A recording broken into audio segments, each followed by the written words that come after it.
Okay, again, good evening, everyone. For those who know me, for those who still don't know me, again, this is Kevin, and hope we are well. Now, this course is a very, very plenty. I don't know. The course is just large, it's long, it's plenty, and based on our timetable, we have this course. Um, I think that's the fourth paper we're writing. And it's a three. This course is a 3-unit course, right? Which means it's a very, very important course. You need to pass with at least good grades to make up. If not, even if you just pass, if you get 40 or 45 pass, you have to retake the course most likely. So first of all, what is this course about? This is Mark 142. And what is Mark 142? Mark 142 is Introduction to Radio and Television. And then the course, like I said, is a 3-credit course, and at the end of the day, National Open University expects that we learn the foundational understanding of the principles, practices, history, and legal aspect of broadcasting. And broadcasting is one of the major I would say broadcasting is a core in mass communication. Now, we have is it 4 modules or 6? I think we have 4 modules. Yes, we have 4 modules. And module 1 talks about it's module 1 basically is the introduction to broadcasting. Module 2 is radio production. Module 3 is what's that? What's my do not disturb? Yep. Module 3 is television production, and lastly module 4 talks about radio and television production techniques. So yeah, basically that is it. So in this course we are going to learn about the history and origin of radio and television broadcasting, then principles and practices of broadcasting. We're also going to learn about basic equipments used in broadcasting, then also importance of programming, not the programming that computer science people do, but when we get to that, we'll understand better. Then news production and presentation, advertising in the broadcast media, and finally legal aspects of broadcasting. So I think basically that's it. So hitting it straight to the head, I'll be hitting the nail straight in the head. Start with the module 1, which is introduction to broadcasting. Now, what is broadcasting? Broadcasting, as it is said in our course material. Let me change this. Now, broadcasting is the transmission of messages from a single source to a heterogeneous audience via electromagnetic waves. Now, we have one word here that is sounding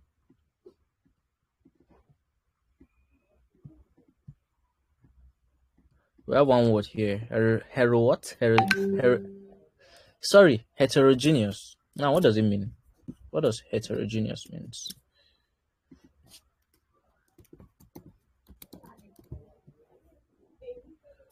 Heterogeneous, in simple term, is just a large and like a large demographic, and large in the extent, in the case that not a specific demographic, right? Now, let me break it down. If we say heterogeneous and we say large demographic, let's say for example broadcasting to people in the north, for example.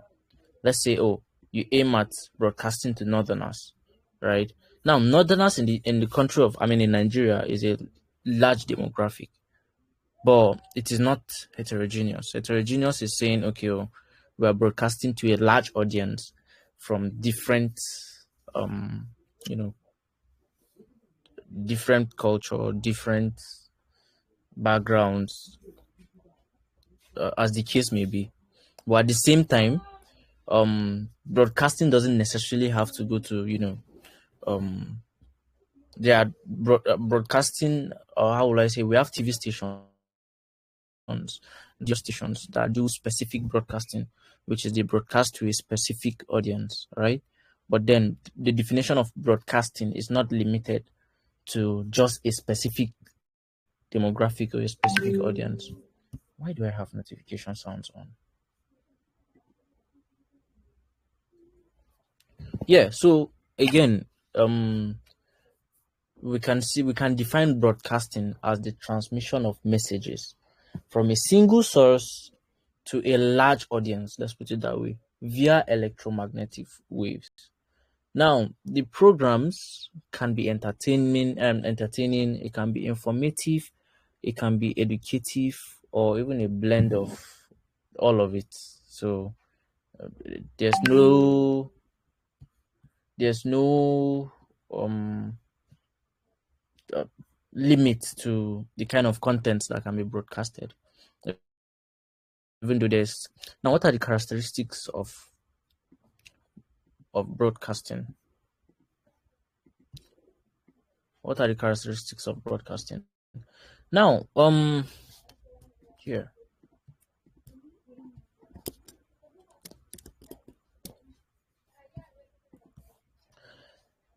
Now, broadcasting recreates human activities and environments, right?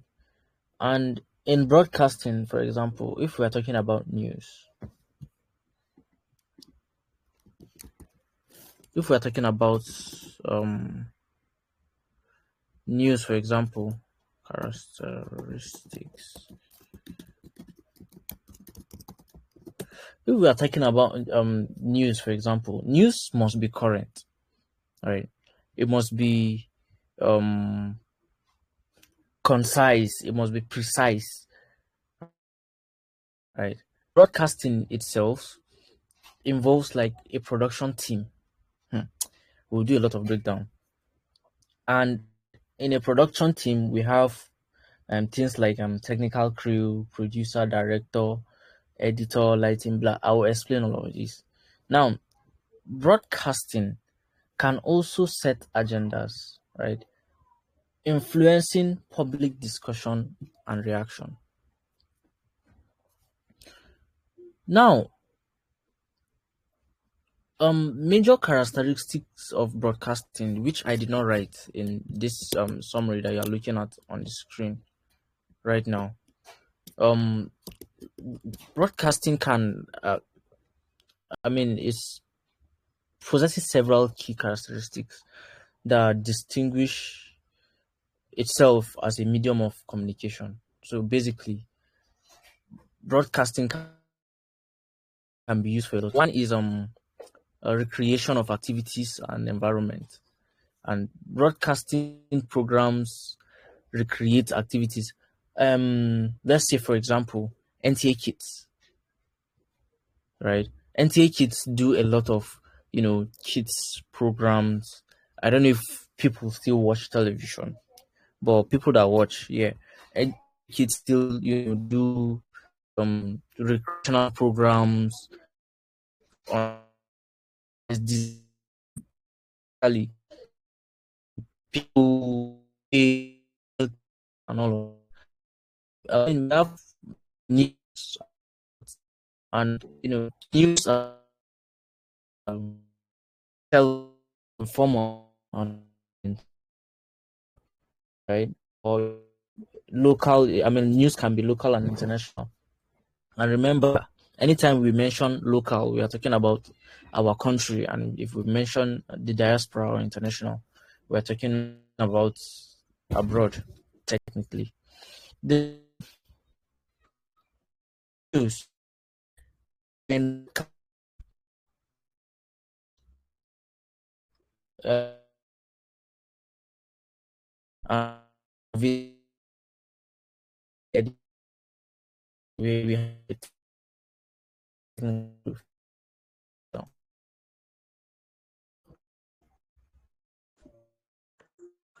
Talking about this problem. hello. Hello. I don't know if it's if it's only my network, but your voice is actually breaking. Okay, Yeah, but can you hear true. me now? Yes. Comment. Hold on. How about now? Can you hear me? Yes, we can hear you now. Okay, cool. Yeah, thank you.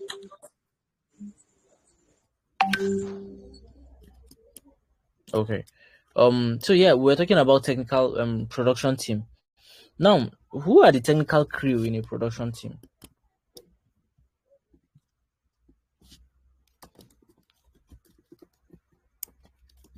What does it mean to have a technical crew in a production team? Excuse me. Now, the technical crew is people that work behind the scene, right? You know, when you watch the TV or when you watch a film, for example, you see the actors; those are the ones on screen, but you don't see the person that controls the camera. You don't see the person that records the audio. You don't even see the person that wrote the story. You don't see the person that hold cable. You don't see the person that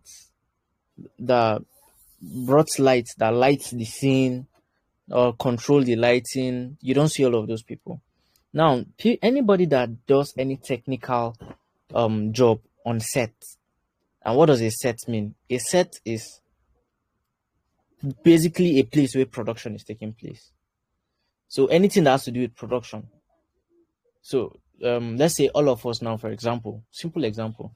Let's say we decide to meet at soccer, and we want to use soccer to shoot a, let's say, music video or a comedy skit, for example. Now, soccer, that place that we meet, if it is in school in soccer, we can call school our set for that day. Do you understand? Now, technical does the technical stuff on a set, technically. Now, who is a producer? A producer is the the pioneer, if that's the right word. The producer is technically the pioneer of the production.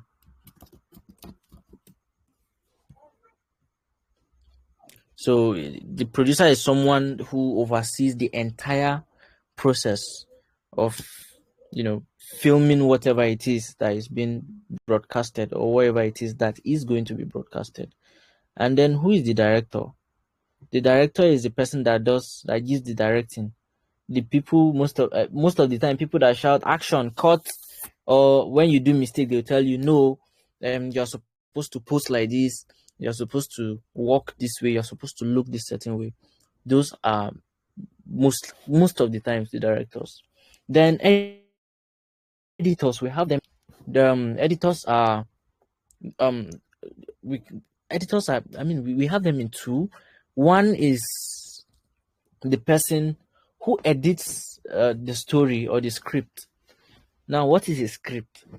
A script is basically a written story, and whatever is being acted or said on a set is being said from a script most of the time. I don't know how best to explain it, what a script is. Let me see if I can find a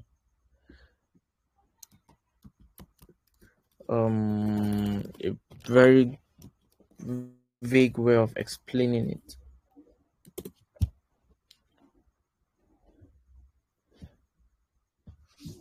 In fact, the script is like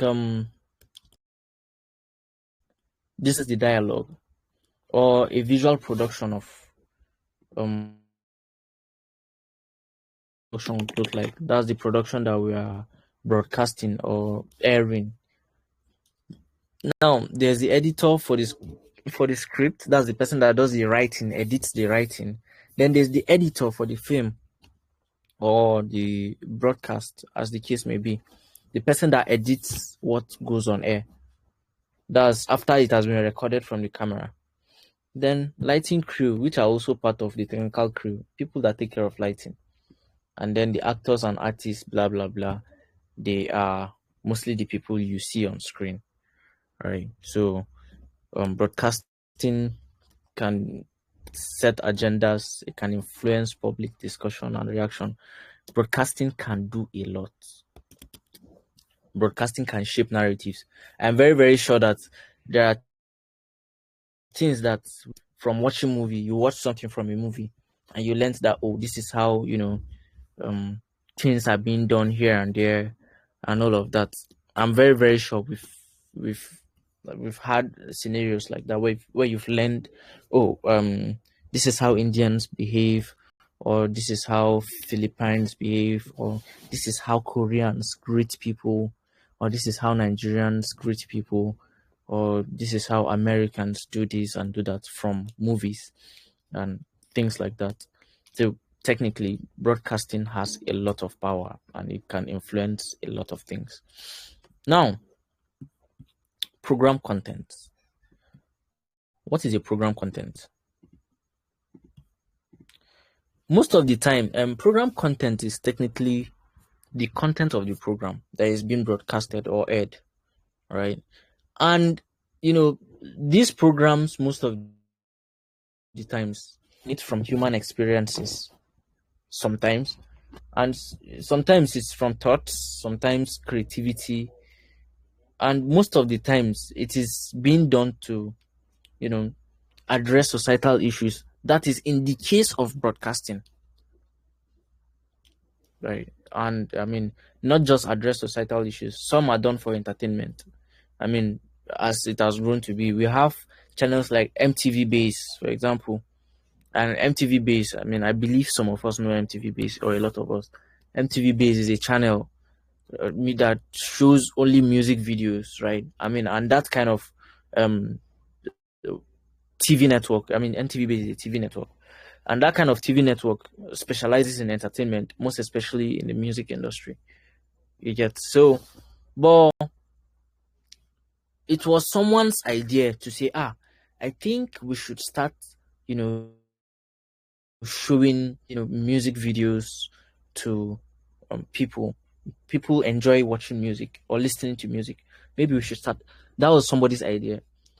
And then let's use movies, for example. That movie that you watch and you enjoy is somebody's idea. And then that idea, I'm very, very sure we have watched one or two movies that in the beginning or in the end, it is written based on a true story. Right? Now, that is someone writing a program content based on his experience. Sometimes it is purely fictional, which are like, they will sit down and think about it and then create it and all of that. So, knowledge is vital for a competent program production. Knowledge is very, very important for a competent program production, ensuring reliability and believability. Now, what does this mean? There are some news or some films that you watch, right? And you in your head you just say, no, this is not this kind of thing. I'm not sure it can happen. You doubt whatever it is being done or the message that is being relayed to you, right? Now, at the same time, there are some things that you watch. It can be a movie, and you watch a scene, for example, and you believe it. But then you can be surprised that at the end of the day, that thing did not actually happen. When the movie is done, you now realize that, oh, it was just a movie. It was something that did not happen. So now, as a broadcaster or somebody that wants to go into broadcasting, it is important that you are knowledgeable to some extent for any program that you want to.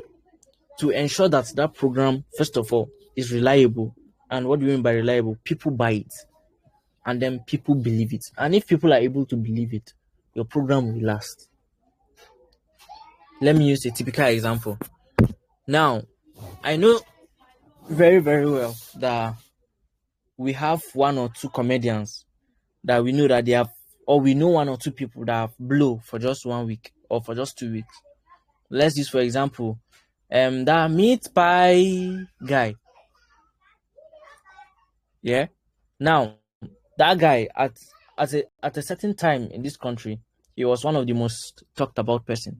You scroll TikTok like this, pew, meat pie, you scroll, you scroll, meat pie, like that. But after a while, most likely because the content he had was vague and not a reliable content, got tired of it and they moved on to consuming other content. And now let's say, for example, the guy is, you know, nowhere to be found ish. So I mean, this is just figuratively an example, right? And the same thing happens to, programs and in production. So when you are writing a program as a broadcaster, don't forget the whole aim of this course is for us to learn how to become solid and fantastic broadcasters, right?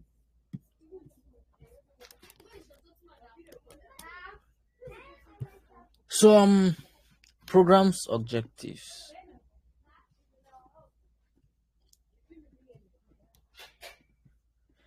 Now, programs must have clearly programs must have clearly defined objective aligned with the station's and audience's expectation. Typical example is the MTV base that I made mention about. Now, audiences of MTV base watch MTV base because they know that they can listen to music on MTV base. Anytime you tune into MTV base, you are very, very sure there is music that is playing there. That is a channel or a TV station or a broadcasting station that has a clearly defined objective. Channels 24, for example, I believe all of us know Channels 24.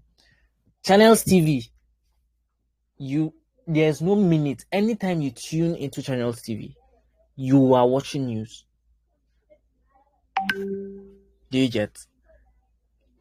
Anytime you tune into NTA News, NTA News, not NTA is the whole body, and then NTA now has subcategories.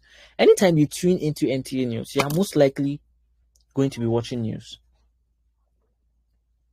Do you get? So when you are creating programs as a broadcaster, your programs must have a clearly defined objective that aligns to the station's and audience's expectation. Now, let's use, for example, the same again, NTA. NTA has lots of programs, right? And I believe so much that each of these programs, maybe personally because I've worked with NTA, most of these programs have their own audiences. And I also know one or two people that, tune into NTA at a specific, I know maybe because we are young and, most of us, I highly doubt if any of us watches NTA. But I know tune into NTA at a certain time during the day to watch a specific. In fact, I know that let's not just use NTA. Let's use our decoders, or then that people used to sit and watch DSTV. Not now that there's Netflix and all of that. I know that there are some channels that sometimes you wait till like 6 p.m. so that you watch one program. You wait till like 8 p.m. so that you watch one program. And now, if that program is not aligned to first of all, the station's objective, the program will not fly. And if you, let's say, as a broadcasting company or station, you do not meet up to your audience expectations, you lose audience. Now, the basic example is, there's a TV show or there's a film that you are watching. When you started watching the film was interesting, and then you got to season 2, and then they now, flop. Things now flop. You don't enjoy the series again. Now, that's maybe because the writers of that program or film or whatever it is did not meet up to your expectations, and you lose interest all of a sudden. So when you are writing, a program as a broadcaster, again, your programs must have a clearly defined objective. Let people or let your viewers know what they are expecting and why they should watch your program. Now, exactly, objectives should state the program's purpose, duration, and plan for activities and personnel, basically. Bloop. Now, program evaluation. Now, this assesses a program's workability and effectiveness. This includes audience expectations, ability to impart learning, convenient airing times, audience appreciation, and distinctiveness from other programs. This is very easy and straightforward to understand. Now, the program evaluation is when you sit down to assess, okay, how effective is this program? How good is this program? Will people watch this program? And if they do we meet up to what people watch? A perfect example would be Big Brother Naija. When Big Brother started, a lot of people, had interest, some do not. And over the years, I know a lot of people that have lost interest in Big Brother because, Big Brother is what I don't like, or this show is becoming the way it is, and because of that, I've lost interest. They are doing the same thing over and over again. I mean, figuratively saying, do you get? So, now I want to believe, okay, such programs go back to say, okay, how did we do in the previous season or in the previous episode? What can we do to make the next one better so that our viewers will come back and want to watch it again and again? The widget, that is program evaluation. And when you are doing your evaluation, you also ask, okay, so far, are there other programs like my own? And if there is, what makes my own program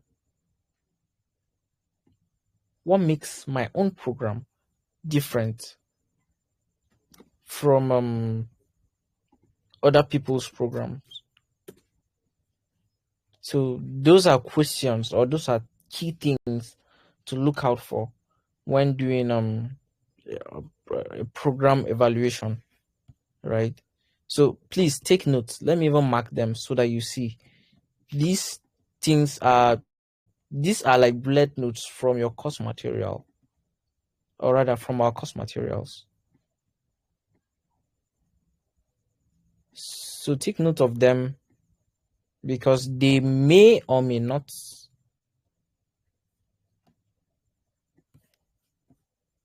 come out in your exams.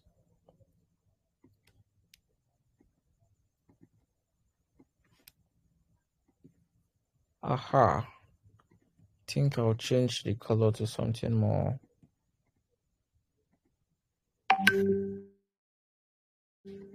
Please take note of these things. That's why I'm taking my time to mark the colors that you can see. Please, very, very important.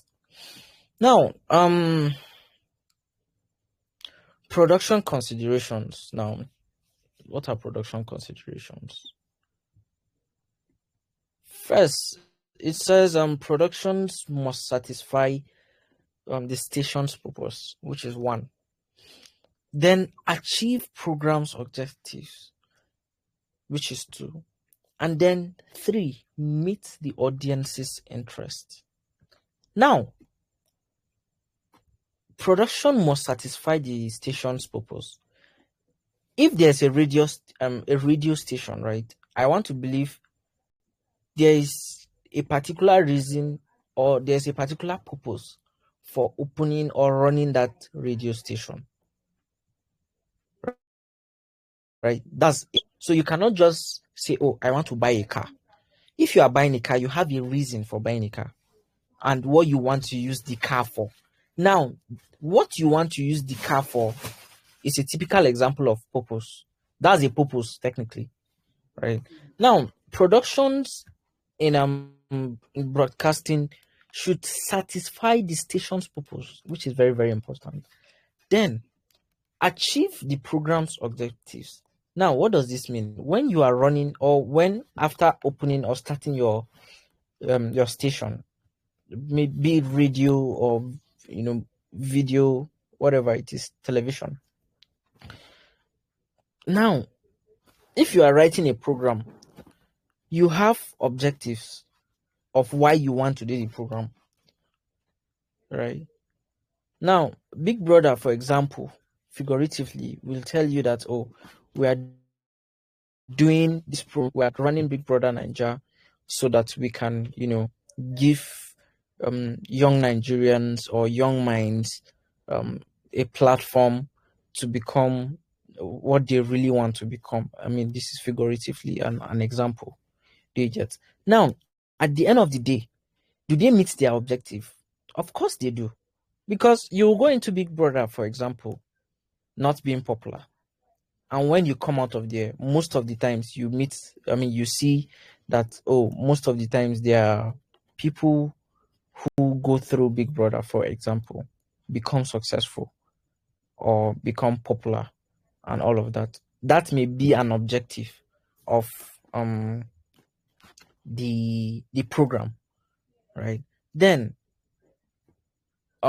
if you are if you are creating a program, you about to do production, please, it's very important that you put into consideration if that program achieves if you achieve the objective, rather the main reason why you are doing that program.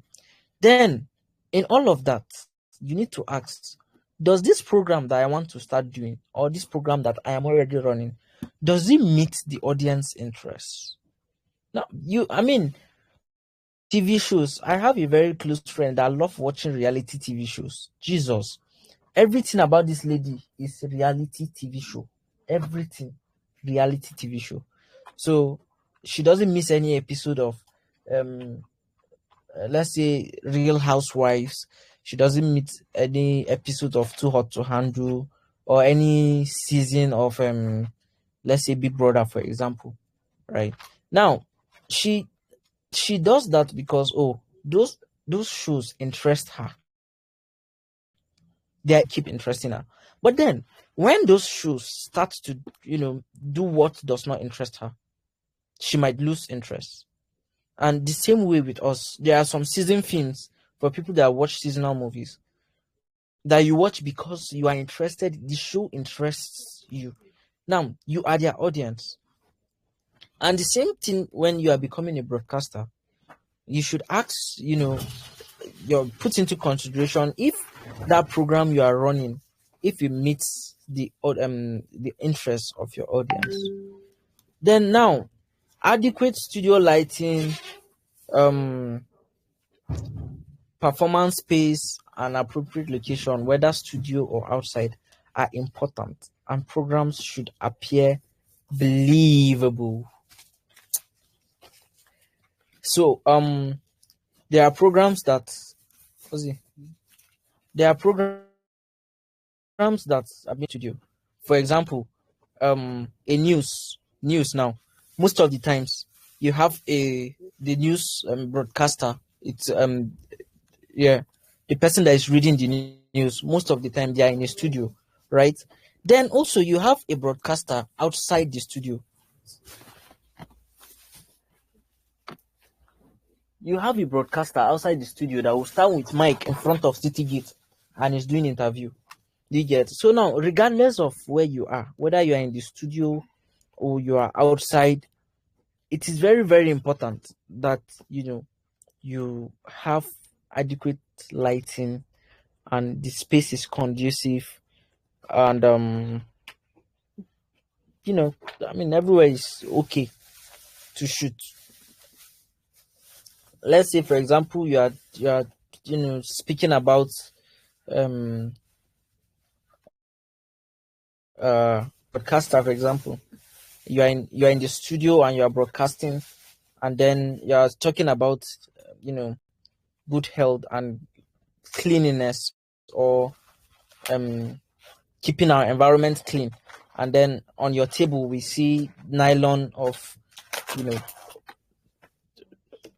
unkept or bad nylon or dirty nylon on your desk as a broadcaster. I mean, that is not something we should see. So yep, programs should appear believable. People should be able to want to believe that, oh, whatever you are telling is true. Perfect examples are movies. We all know that movies, not all movies are based on real or true events. But you've watched movies that, oh God, you just believe that that's how it is. After it have finished, that's when you realize, shit. That's when you just realize, oh boy, so now film they watch you. Try. Do we understand? Hopefully we do. Now, broadcasting as an industry.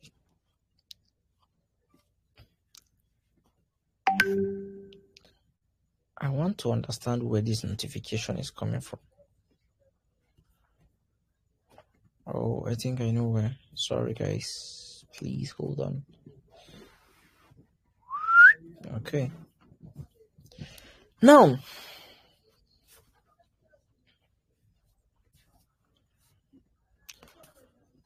broadcasting produces goods and services. Please confirm if you can hear me, so I'll know if I should proceed or not. If you can hear me, please drop an emoji in the group. We can hear you, Kelvin. Okay, that's cool. Then I'll continue then. Now, broadcasting produces goods and services. Now, what are those goods and services? Programs, right? Now, every broadcasting company, whether Channels TV, whether MTV Base, whether Arise TV, whether AIT, whether NTA, whether Telemundo, whether MTV Base, wherever it is, they have programs, and it's those programs that you watch on those channels, right? Now, they have those programs for um audience consumption, recognize and recognized rather as intellectual property with um value. This simply means if Channels TV or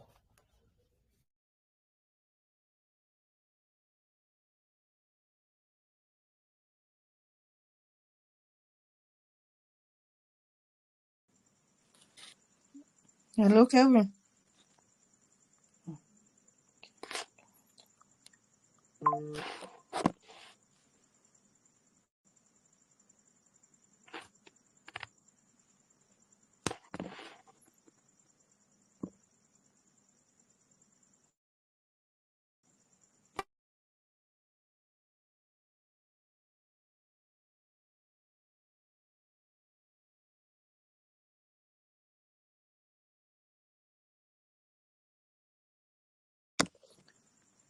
Please, who can hear him? Nobody. I guess it's network. I can hear him too. Yes, it's Okay. network.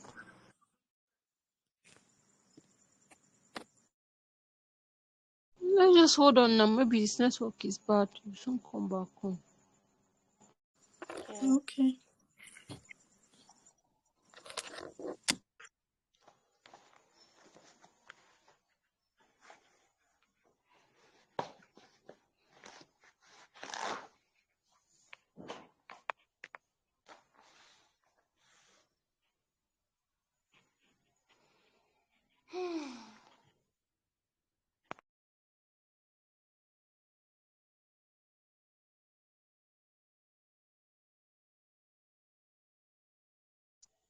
My phone just dey hot. I don't know. It's only my phone.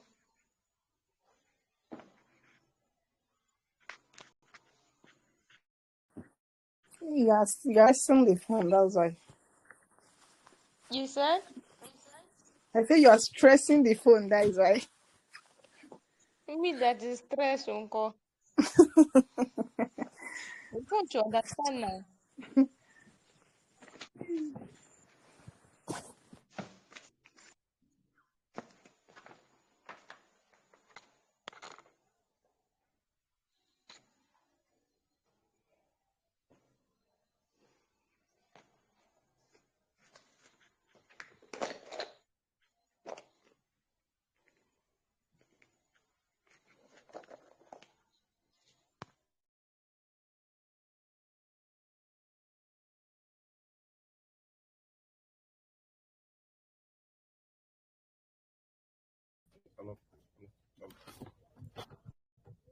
Hi guys, okay, so I think I'm out of data. Let me just, I don't know if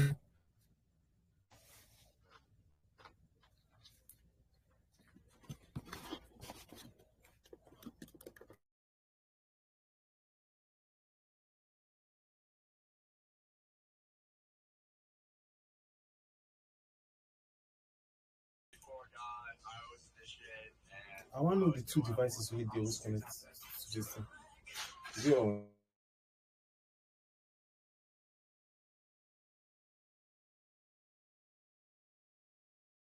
Ozzy, I don't finish. You feed off on.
Hello, hello.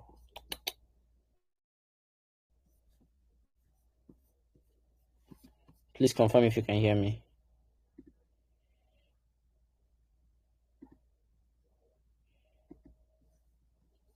Please confirm if you can hear me. I can hear Yeah, you. we know. We Hey, can I'm so hear you. sorry. I'm so sorry. Maybe we can just invite the rest to the call so that they will know that we are back.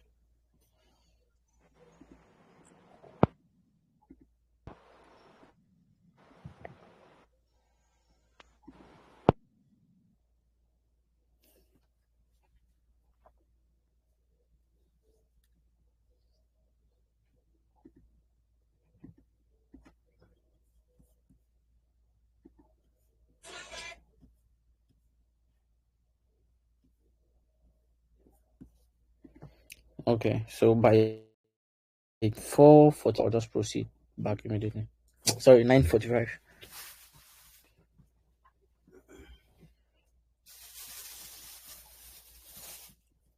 By 9:45, I'll continue the class immediately. I'm so sorry. I was just having network issues. I ran out of data.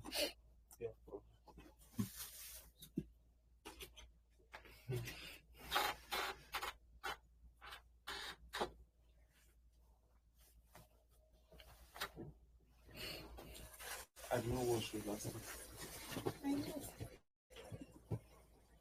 Like I was saying. No, what show? What Ginger?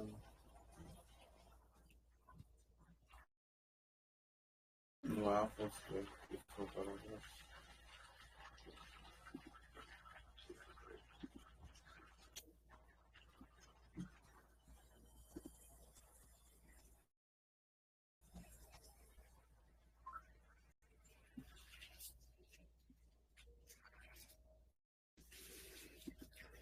Okay, so I think we'll just continue then. I mean, anyway, they come and meet us. Um, so we were talking about broadcasting as a company. Let me see, where did we stop? Okay, yeah. So I was saying, broadcasting produces goods and services, and what are those goods and services? We can see those goods as right. Then recognized as intellectual property with artistic value. Now, what does that mean? Let's say, for example, there's a program that NTA designed, right? Let's say, okay, I am NTA, and then let's say SA, for example, is AIT. Now, me as NTA, I rather as NTA, created a program and I called it Good Morning. Now, if I trademark that program, Good Morning Abuja, as NTA's intellectual property, SA cannot go on her broadcasting company, or rather studio, to say, okay, oh, she wants to do Good Morning Abuja. I mean, that's a breach of intellectual property.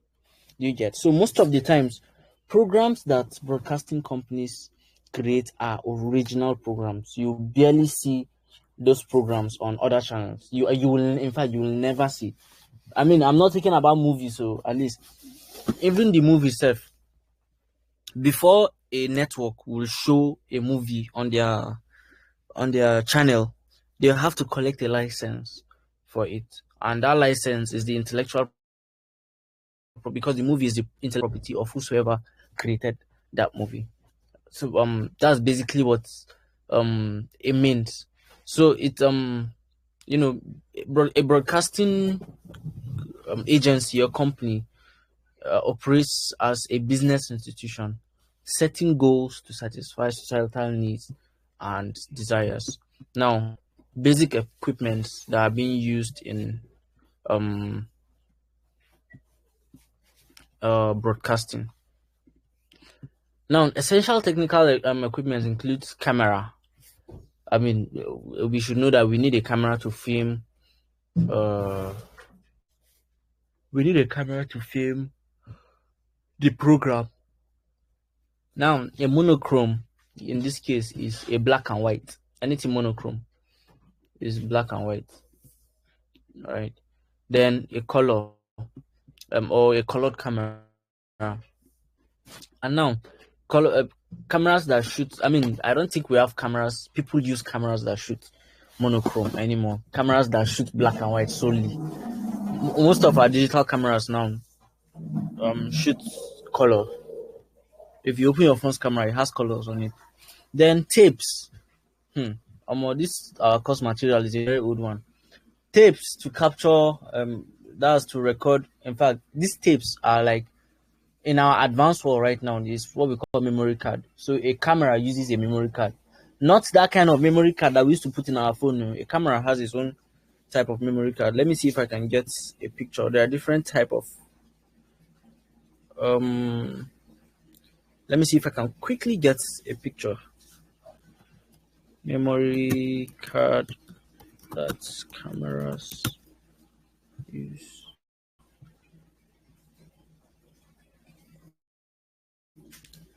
Aha. Let me share my screen briefly so that you see. These are examples of the kind of cards that okay, I think I have a better picture here. These are examples of the kind of cards that open image in new tab. These are examples of the kind of memory cards that cameras use, right? So that those cards, for example, are a perfect example of what we saw, tape. When they say cameras use tape to record blah blah blah blah blah blah blah, that's a perfect. Those are what they mean. Captures and records images, sound with blah blah blah. I beg. Then lighting as creators, most of our TikTokers, we know that they use ring lights, Abby, to light their videos so that the videos will be clear. But in production, the lighting is quite different. You don't see the regular, it's not ring lights. The lights are big. Let me also see if I can grab it, a quick footage of what lighting.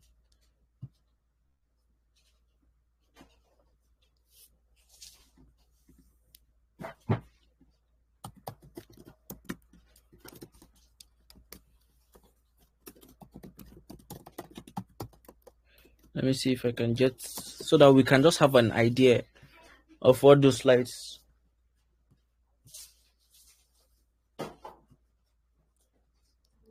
Aha, I think I have a good image here, and I'll break it down.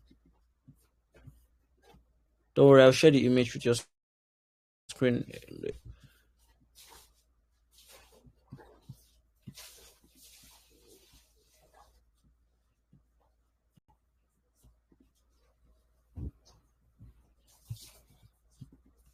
Open image in new tab. Okay, I'm sharing it now so that you see what the kind of lights that are being used for these productions, what they look like.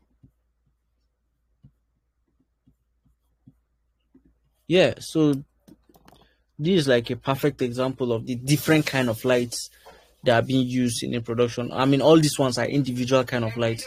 So you notice that they are not looking like the ring lights that we know, right? They don't look like the ring lights that we know. So these are like very perfect, simple example of what kind of lights are used in shooting of videos for broadcasting or regular film and all of those things. Anything that has to do with shooting with camera, yes, they use these kinds.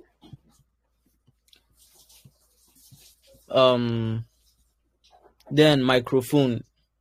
Now these microphones are not the regular kind of microphones that we use. Also, we have small lavalier mics. There are also some mics that are used. Sometimes if you watch news, you see the mics that reporters use. You know that one is not church mic or the mic that we use or we see regularly, right? Then and those mics, there are different types of mics. There are omnidirectional, unidirectional, bidirectional, personal, hanging slung type mics. An omnidirectional mic is a mic that shoots all round. So if you have the mic shoots all around. Unidirectional is a single directional mic, like the input of sound comes from a single source. I don't know how to explain. If you put, let's use for example, the regular mic that we see in churches, right? It's a is is a unidirectional mic. If you point the mic directly to your mouth and you speak, it will be loud. But if you bend it to the side and you speak, it may not be loud, right? Because you are not speaking directly. It takes only from a specific direction. Bidirectional, only two directions. And then we have something called a console. A console is basically like a mixer. I don't know if we've seen a mixer. Now, let me see if I can get. I know we see most of these things in events and churches, but just so we have like a visual representation of what they look like. Audio mixer. Yep.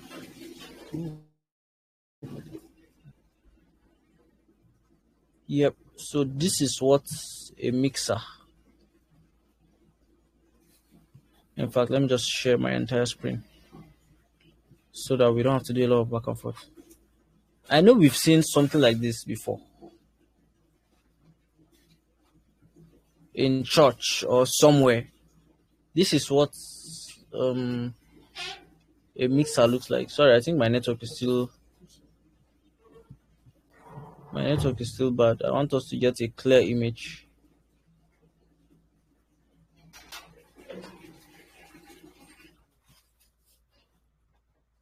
Yeah, I've seen a clear image. Good. So this is what a mixer looks like. And the mixer, you connect different audio inputs. You connect your microphone, you connect other things to it, so that you can mix all the sounds. You can connect your computer to it. You can connect another computer to it, depending on the number of ports or space that it has. All these round places, and all these ones too, they are inputs. So you can connect a lot of them and mix the sound together, right? That's a console in this case. Then what are the qualities of a good broadcasting? Sharp. Now, a good broadcasting involves crafting language to grab attention and impart information effectively, right? So, speaking in a language that your viewers or your audience understand, and then at the same time, grabbing their attention. Just like I make example with the films you watch. You watch a movie. Why do you keep watching the movie? You keep watching the movie because, you like the movie.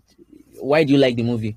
Because the people that wrote, the movie were able to grab your attention, and then at the same time impart information. That information could be positive or negative, but sure, they are imparting. Then writing for broadcast requires clarity for single listening, right? So when you are writing for broadcast, you are making it very easy for people to understand, so that once you say it once, you I doubt if you have ever listened to a news that is made for children, and in that news you'll be hearing them speaking big grammars that children will not understand. I mean, that is not a quality of a good broadcast. Do you get? So the same way, let's say for example, you will teach an adult how to walk. It's not the same way you teach a child how to walk. The same way you teach an adult how to eat is not the same way you teach a child how to eat. That's basically a typical example of you know quality of a good broadcast.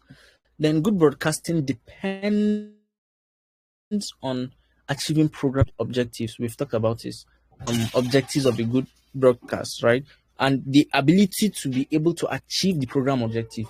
For example, let's say I've been using the example of Big Brother Ninja. The aim, for example, I mean figuratively speaking, is to give, let's say, whosoever comes to the Big Brother Ninja house a platform to to achieve their dreams.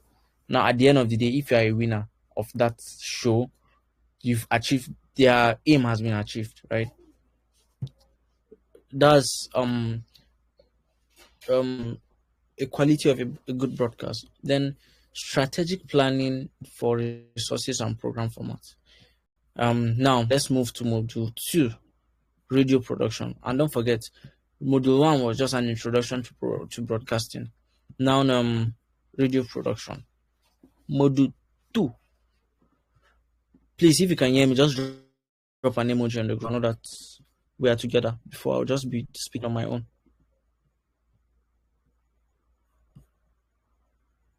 Please, if you can hear me, just drop an emoji in the group.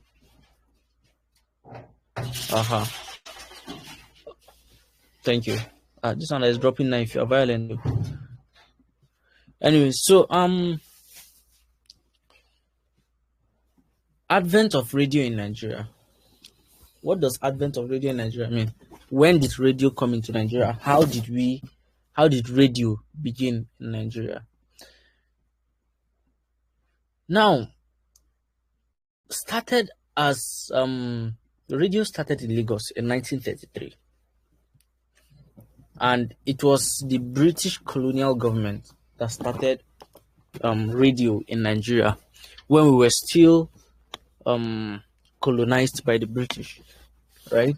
And it was in Lagos in 19. I think I will mark this blue.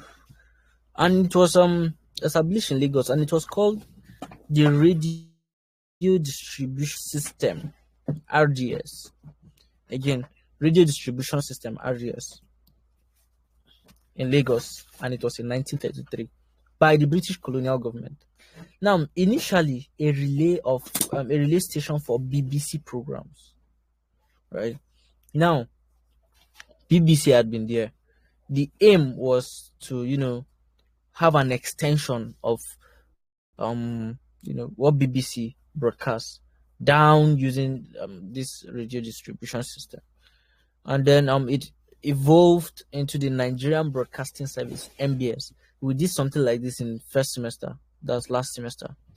It from radio distribution system we now moved to Nigerian Broadcasting Service (NBS) in 1950. Mark this red. In 1950.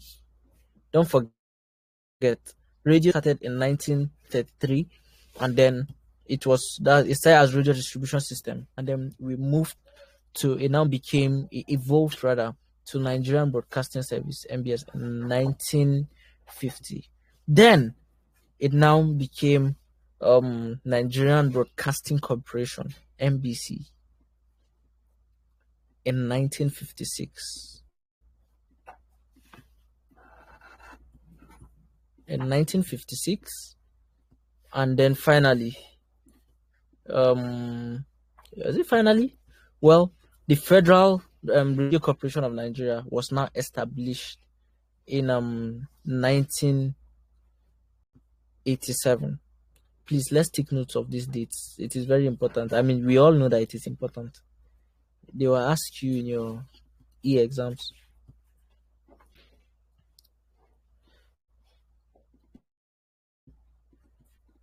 So, Federal Radio Corporation of Nigeria (FRCN), established in 1987, and then the Voice of Nigeria. I mean, the Voice of Nigeria, I think it's still active up to now. They still do it I think in different languages. Still active. The Voice of Nigeria was 1990. I remember my dad, every morning he wakes up, he tunes into Voice of Nigeria to listen to news. Then radio now spread rapidly with the creation of most states. I mean, that was when we now started having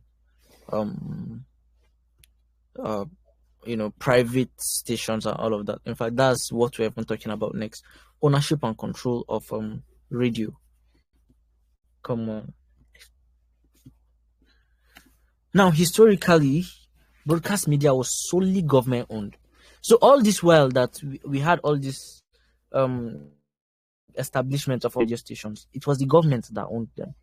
So at the time, you cannot just own a radio station.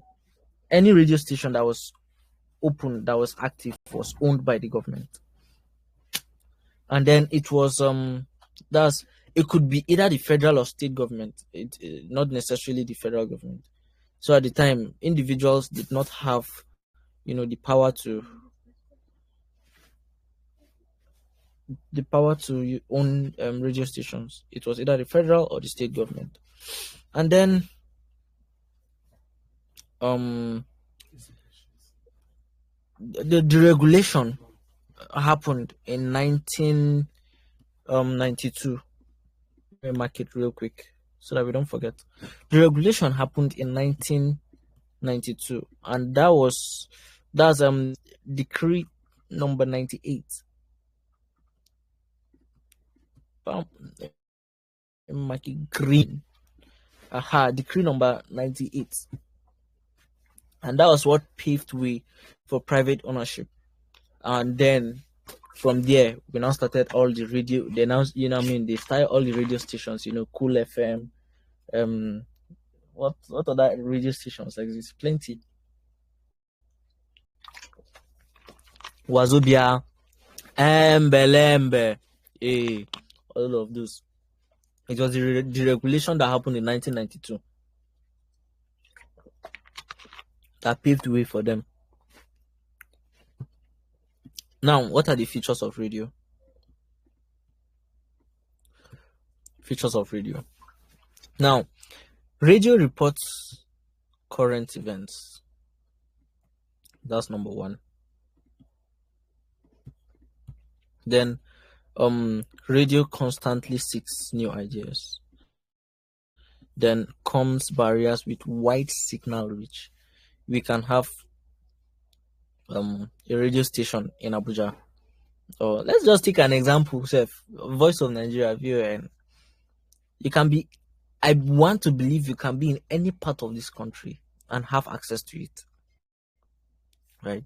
So it has a wide signal reach that you can reach a lot of people at the same time. Then radio is prone to weather interferences. So regardless of weather, you can still listen to radio. I've never even heard that because it's raining, a radio is not clear. I've never heard that. And it is flexible in scheduling, and then also it effectively mobilizes people.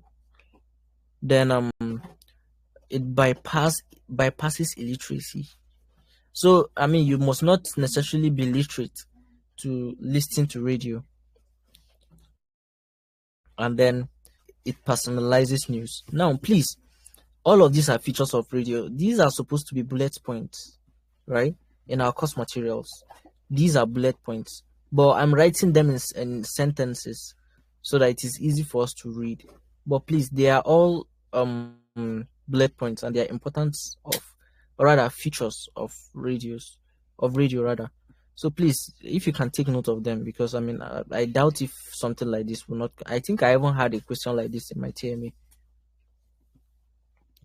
So if it will appear in TMA, be very, very sure that it will it may appear in your exams. Then again, it popularizes music. When I remember then, most of the music we listened to was not even on phone. That time, Express Music and all of this Sony Ericsson and BB Blackberry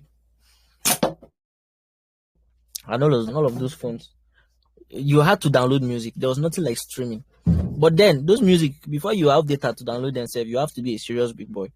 But you could listen to them on radio for free. And I think most of my favorite artists then, I knew them on radio before even finally having to start, downloading their music, having their music online, downloading it and all of that. So yeah, and it still does. There are some days that you can enter moto going to Lugbe, or from Lugbe going to Bega, and then you just hear one new song. Who sang this song? You now Shazam it and realize that it's one new song from one upcoming artist that you never knew, or even a blown artist. Yeah, and that's it about features of radio. So please keep these in mind. Very, very important. These guys are very, very important. Then now, networking.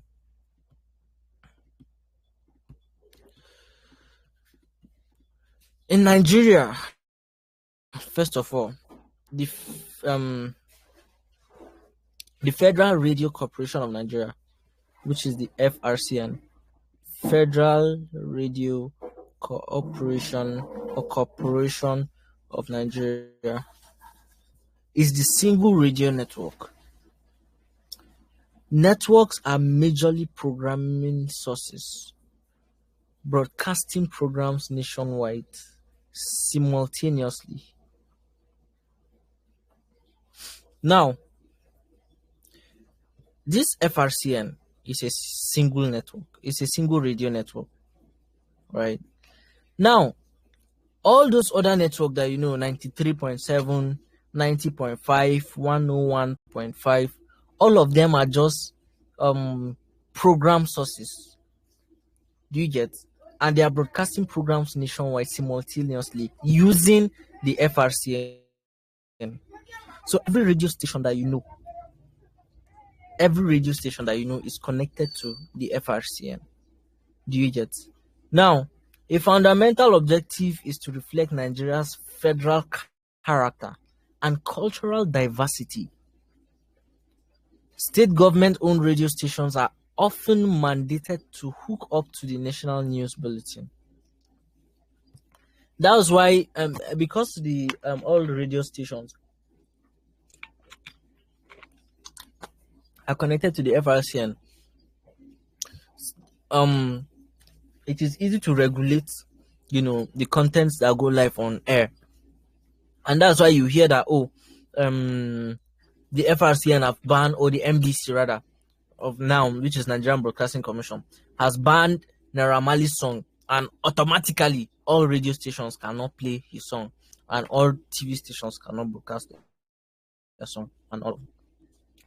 And things like state radios, if you go to your state now, your state most likely has a radio station, and all of those radio stations that are owned by the government of your state, most times always have to look up to you know national news, anything that has to do with the news of the nation.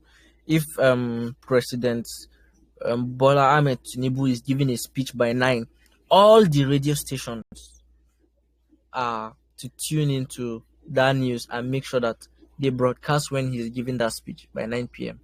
Not another radio will come and be broadcasting by 11 p.m. They can repeat it, but all of them, it's mandatory to broadcast at the time. Then yeah, so that's it for networking programs, program formats. Now, radio programs are meaningful sounds designed for the blind medium. So you don't have to, be able to see, to listen to a radio and understand the content. So you can be blind, you can be physically, in fact, you don't have to be physically complete as a human. I mean, you can be physically challenged and then you will listen to the radio and understand and comprehend whatever it is they want to pass and the information they want to pass. Now, I mean, we know that radio only send out sound signals. You cannot watch, you can only hear. Now, radio programs include documentaries, that's systematic presentation of reality, often historical, biographical, scientific, religious, or docudrama. I remember when they used to do radio drama, the same way we watch movies on TV was the same way. I mean, I know a few of us most likely must have listened to a lot of radio drama where you'll be listening to it as if you are watching a movie. Just like this time around, all the action is happening without you watching it, and then you now be imagining the picture of the scenario or what the drama in your head, like that. Then also features. It features radio formats also include features. And what are these features? Extended, in-depth human interest news stories, more original and descriptive, more than news. How do I explain this?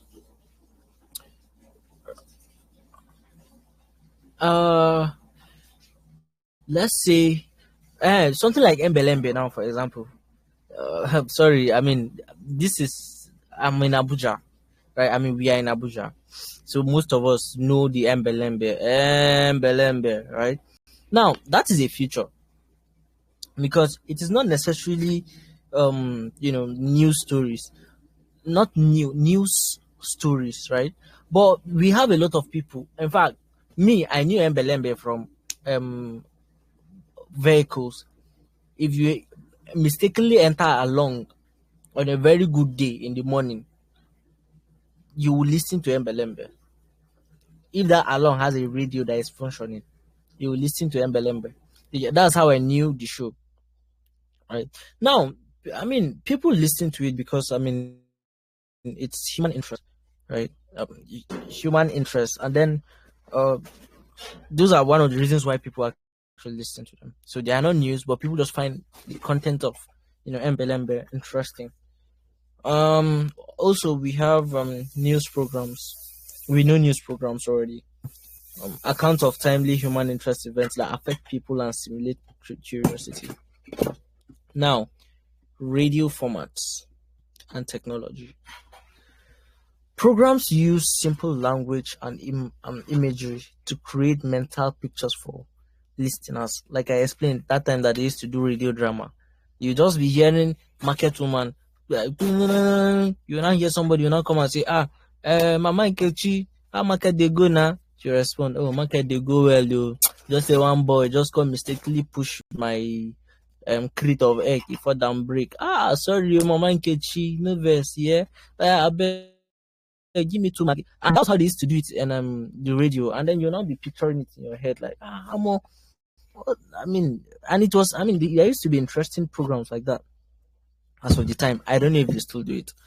Then we also have on-air recording, which involves indicators, lights, and quiet protocol. Um, for people who have been in a radio studio, I mean, I've been to a radio studio a couple of times.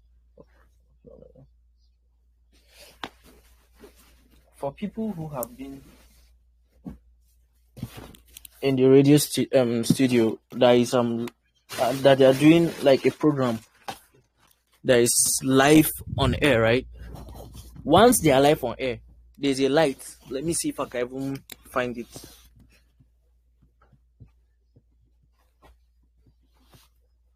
Radio live on air.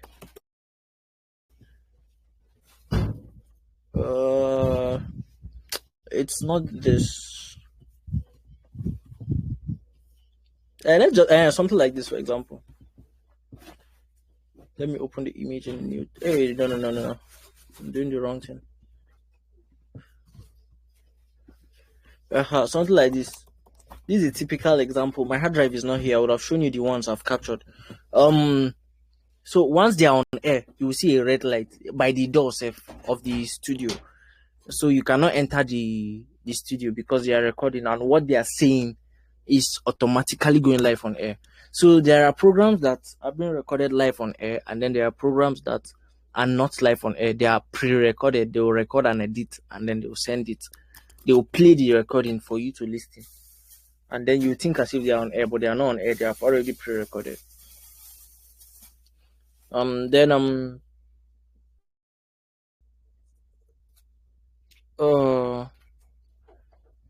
radio hand signals. Radio hand signals are used for communication when verbal cues are not possible. So, how I wish I can switch to video call, so I will show you. So there's a way they'll tell when you are recording in the studio and they want you to cut. They cannot shout cut because once they shout cut, it will enter the recording that they are doing. There's a way they will do their hand and automatically you know that they are telling you to cut. If you are not vocal, there's a way they would, gesticulate it and you will know that, oh, they are telling you to speak up and all of that. Then choice of words and phrases.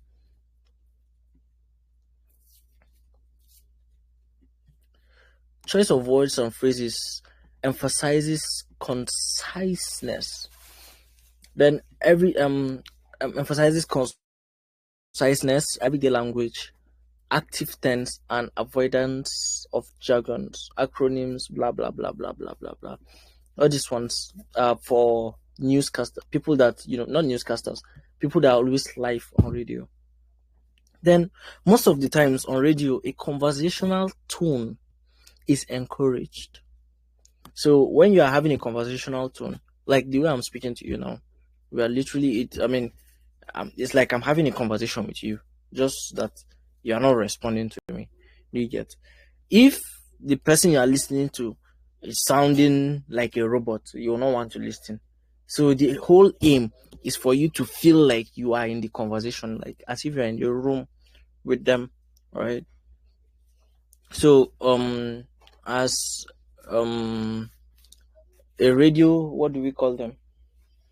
People that speak on radio.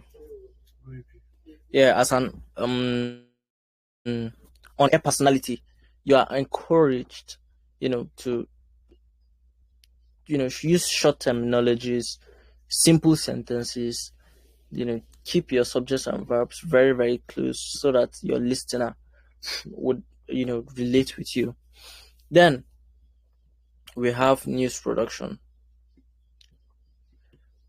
Now, news production is a report of contemporary reality or a timely account of public interest. We know what news is, right? Basically feeding the country or the audience, as the case may be, information that concerns reality or timely account of what is happening. So broadcast news typically avoids the inverted pyramid style, aiming for a summary of all or thought-provoking ending. So in the news, they try to go straight to the point and let you know what is happening, right? Without trying to um make it sound. Let's say, for example, in a news now, um may the soul of the demise rest in peace. But let's use, for example, the incident that happened in Benue, which I'm very sure a lot of us are aware, right? Now, if let's say a radio or a television is airing that news, you will not hear them say, Chai, 50,000 people were killed in Benue. Oh my God. Ah, you will not hear it that way, right? I mean, it will come in a sad tone, like 50,000 people. Unfortunately, today it was recorded that 50,000 people were killed in so place and so blah blah blah blah blah. This tragic event happened at so time, and it is believed that so is the suspect. Do you understand? So they try to summarize it without making it look like a problem, or how. I mean, sure, basically you should understand what I mean by that from the analogy I did. Then voice production. This is news production. This is supposed to be on a new line. I mistakenly added it to this line. Now, voice production, on air personalities, sometimes they used to have very sweet voices, and you'll be wondering, how this person take get this kind of voice? If the person is a woman, you'll be like, this babe voice sweet. Some people used to have crush of OAP. Hi, oh boy, I like the way his voice is, or child, I like the way her voice is. I love listening to her show or his show or their show because of the way they vibe, because of their voice and all of that, right? Now, that voice production requires training. I should highlight this screen so that I would know that it's a new. Yeah, it requires training, clarity, reasonable inflection, and proper pronunciation.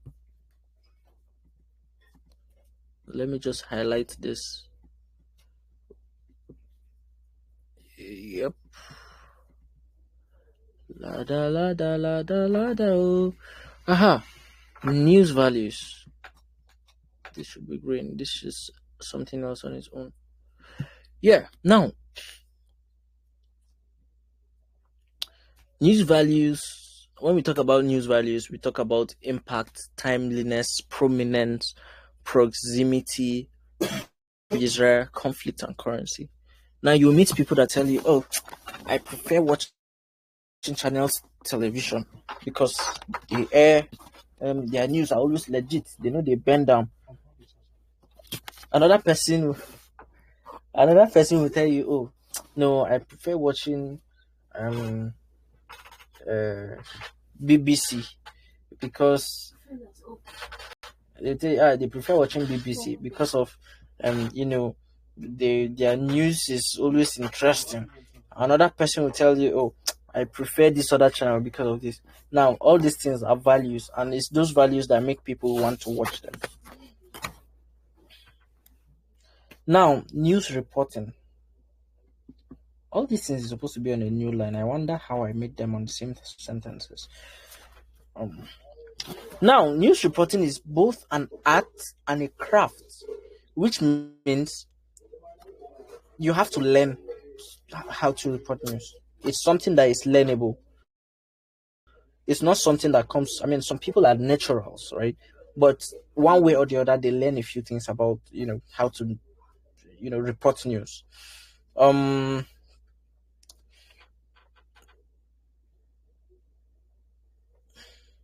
Okay, news reporting is both an art and craft with types including basic, in-depth. So there are types of news reporting, and first type 1 is the basic. We have basic news reporting as a type of news reporting. Don't forget, as a type of news reporting, we have the basic.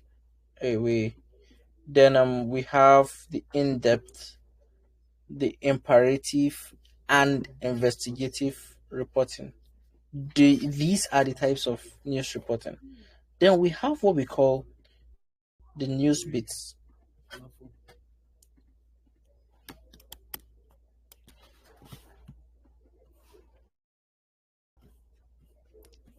We have what we call the news bits.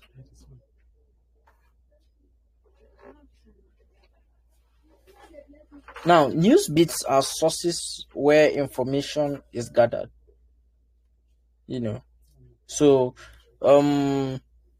let's say if we let's say if a news was collected from the market, right? You went to the market to collect um a, a news content. The market is the bit where the news was collected. If it was in a war zone, that war zone is where the news was collected. If it was in the farm, that's where the news was collected. Those are what we call the bits. Now, regular bits or markets, police stations, social assignments, which are conferences, and press conferences and correspondence. Now, importance of programming. Programming refers to the scheduling and duration of programs to meet audience desires and aspiration. First of all, that's programming, what programming stands for, right? Scheduling and duration of programs to meet. So basic example is, let's say you tune into NTA by 1 o'clock and they are showing news by 1 o'clock, right? If you go to NTA by 6:30, they'll be showing something else. If you come back by 9:30, they may be showing news, and if you come back by 10:30, they'll be showing something else. You get. Now those things and the timing are basically what a program is. So it's just like order of events where they'll say from 9 to 9:30 we will dance, then from 9:30 to 10 somebody is coming to come and give a welcoming note. From 10 to 12 people are going to eat. Exact. So the way these are like typical examples of programs, but this time around it's not. It's regular programs that are being aired either on radio or on TV, technically. Now, program creation. This is where we address real life or imagined societal problem and then proposing solutions. Now, most of the times, programs that are being broadcasted are solutions to problems. And why those programs are being broadcasted is so that people will either learn from them or enjoy them, one way or the other, have one or two learning. And then the problem in that case is, let's say for example, let's say there's a TV station that realizes that people love to throw things away when they finish. Let's say you finish eating something, you just throw the nylon on the ground. Now a TV station or a radio station can decide to create a program and say, okay, we can call it keep clean, for example. So on that program, they try to make it an engaging program that at the end of the day teaches you not to litter your environment. When you eat, just find the nearest waste bin or dustbin to trash your the remains of whatever it is that you've had or eaten.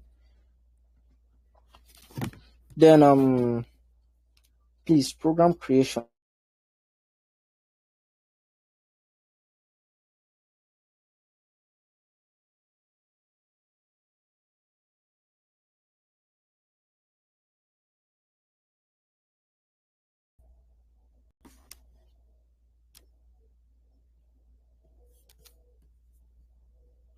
Okay, someone is saying her phone is on.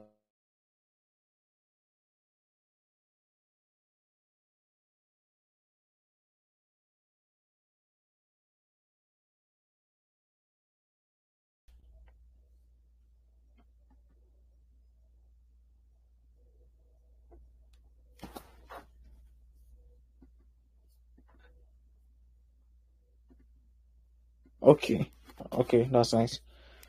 Program concepts include publicity, propaganda, and public enlightenment. Now, I mean, we've heard a lot of adverts on radios. We've watched a lot of adverts on TVs, and then propaganda. Yes, we know that people can want to sell an information so that they will get a particular um to how do I say it try to subconsciously convince people about a particular thing. That's propaganda, and they use radios and TVs to do that. When examples of some propagandas that happened, popular propagandas that happened in this country, most of them happened using the use of radio and all of that. Then a program proposal is a statement often written outlining the program's direction and requirement. That is what a program proposal is. So a program proposal is a statement that outlines the program's direction and requirements. This is what I'm reading. Then, a program idea is a mental construction designed to generate, simulate, or lead to production. So, program idea is just same way you just sit down and think of, okay, what program do we do?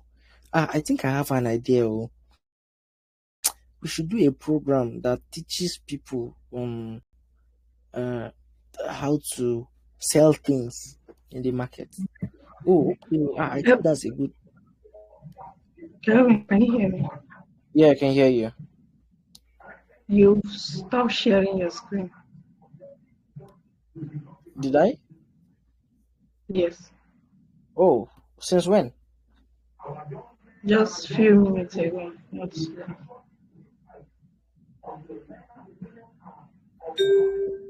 Okay, how about now? I see it now. Okay. Yeah, so Thank you. a program idea, like I was saying, um we need to teach people how to sell things in the market though. You'll be like, that's true. Then how do we do it? I think we should create a program where market women try to sell things. So all of this is in your brain. It's not implemented yet. That's technically what a program idea is. And then a program idea is, mostly an idea that at the end of the day leads to the production of that idea. Now, module 3, which is the third module, television production. Now, announcing, when you hear announcement on radio, you know what it means. So anything that has to do with announcing, all right, is primarily about speech presentation, ensuring clear pronunciation and shared understanding with the audience. Briefly, as simple as that. So anything that has to do with announcing is primarily about speech presentation that ensures clear communication and shared understanding with the audience. Now, presentation. Presentation introduces programs, attracts audience, and should adhere to station's house style, language, dress code, use of technology. There are radio stations I know of that speak only pidgin. They don't speak regular English. Like they speak only pidgin. Right? Now, stations like NTA, for example, TV stations like NTA, you will never ever see an NTA staff wearing corporate and the person is on television. They are always on native. I know maybe we have never noticed, but take your time and notice it. If you watch NTA, you realize that everybody that is shown, most especially people that work with NTA, the presenters, they are always on native. So that's that's NTS house style. The we get. So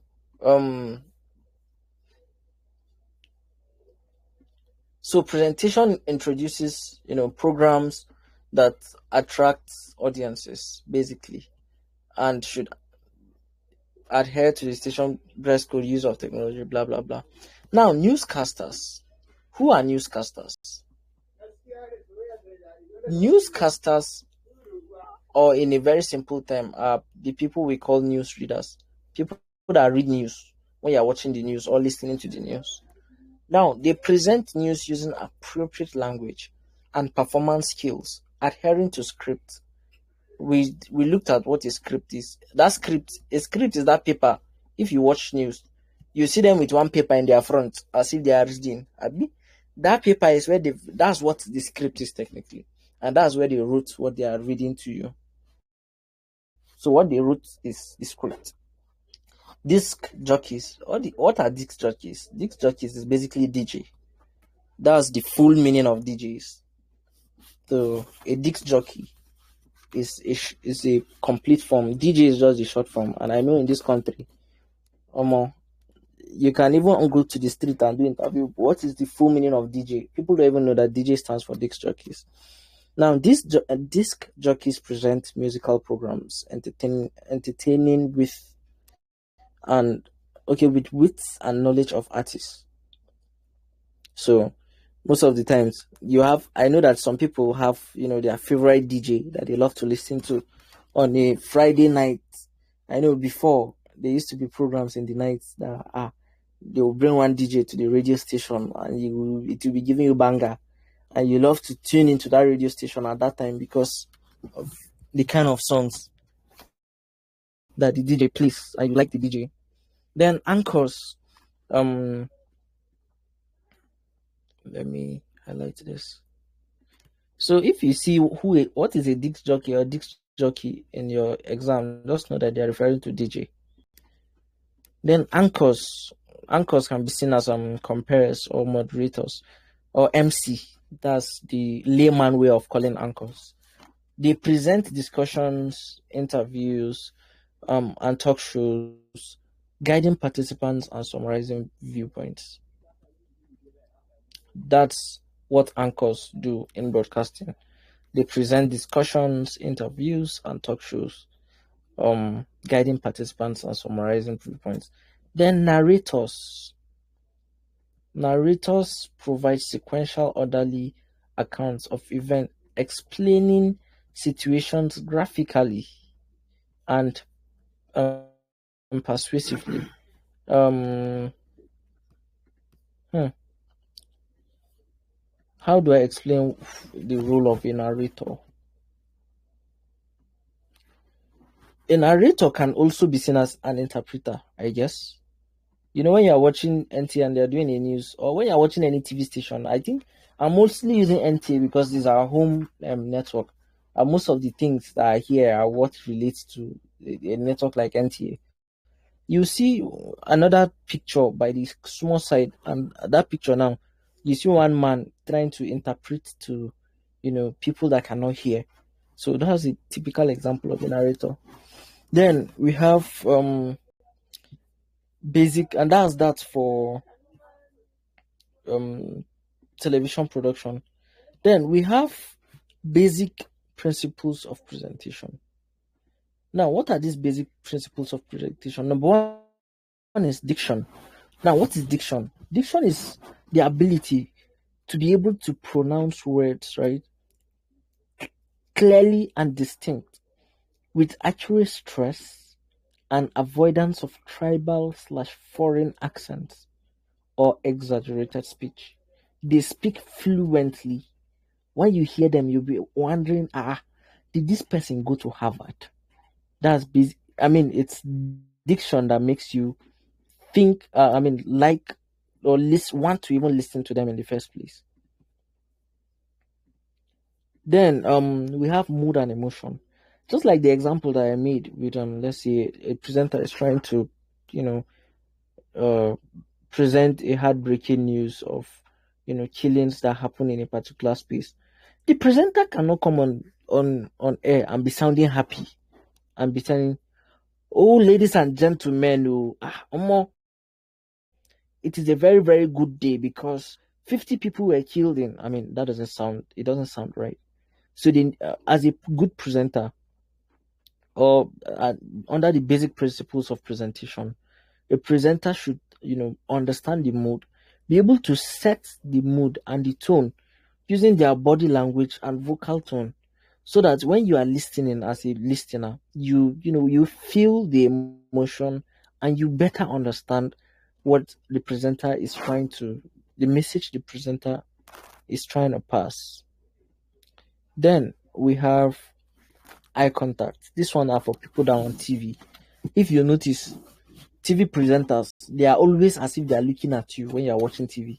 You will never see them looking at the side. They are always looking at you. That irradiates confidence and encourages public engagements. There's Then we have competence. Most of the time, competence comes with practicing. So it's always acquired through practice and experience, demonstrating knowledge on the subject matter and production language and signals. So this is like a typical example of the more you do, the better you become. So the more you do, the better you become. If you plait hair every day for 5 years, you'll be expert in that particular type of hair that you plait every day rather for 5 years, as compared to someone that have plaited it only for 3 weeks. If they put you and the person side by side as you plait this hair, most likely yours would look more neat and all of that. So next is charisma. And charisma makes the presenter acceptable and influential to the audience, often emulated by others. When you sit or when you speak with confidence, you speak as if you know what you are saying. So imagine that, okay, I'm doing this summary and I'm just doing, I think charisma is when, I have to say 2013 again. Is when the present. If I speak like that, you would definitely know that, oh, this person doesn't know what he's doing, right? And speaking with confidence. In fact, I can be teaching you nonsense now, but the confidence I'm using to teach you the nonsense will make you believe that I know what I'm doing. By the way, I'm not teaching you nonsense. This is straight out of your course materials. Then now let's go to advertising and broadcasting. Now, defined as a non-personal paid presentation and promotion of ideas, goods, and services by an identified sponsor. That's advertising and broadcasting. Excuse me. In a layman term, it is when somebody that it is known, right, will go to the TV and tell them, please, I have this book I want to sell to people. Please collect 5,000 naira. Help me announce that I sell this book to people. And this is who I am. This is what I do. Do you get? So you pay the radio or the broadcasting company, whether radio, television, for a time that they'll use and put your advert on air so that people listen and understand, and they'll share with masses and audiences. Now, historically, it evolved with okay, let me highlight this. And please, we are talking about advertising in broadcasting. Now, historically, it evolved with media technology, from ancient papyrus to radio, television, and now the internet. Now, functions of advertising in broadcasting include, let me mark this green, it is really, really important.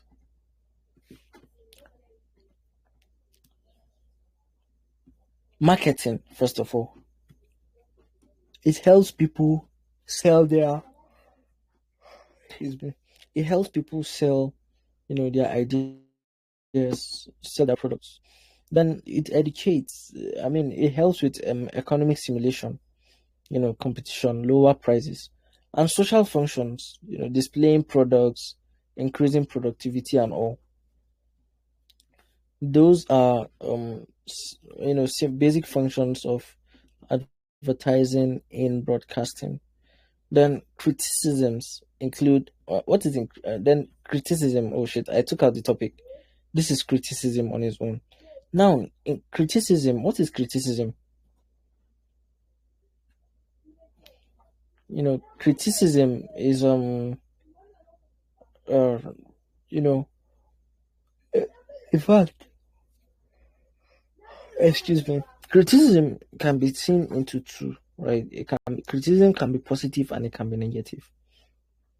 And positive criticism includes persuasion to buy unnecessary items, appeals to emotion, bias towards consumption, and dissemination of message through purchased airtime.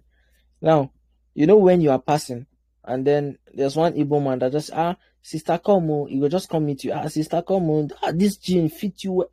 See, sister, just buy this jean. Well, like Allah, your husband will like you. That kind of thing. And then you now end up realizing that you bought the jeans.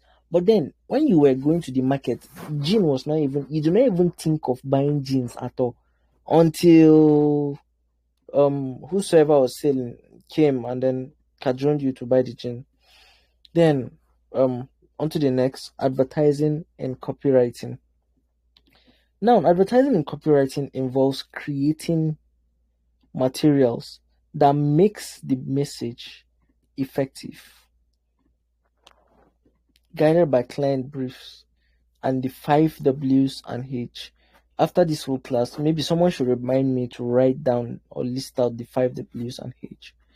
Now, what is advertising and copywriting? What it basically means is, when it's just like you coming to say, Kevans, I want to advertise pig milk on TV because I sell pig milk. Now, when you tell me you sell pig milk and that's what you want to advertise on TV, I will now go and write what I will tell the audience. Do you understand? So what I will tell the audience, for them to know that, you sell pig milk and this is the price at which you sell your pig milk. That is what we call copywriting. The art of writing, that material that carries the message effectively. That's what we call copywriting. Now,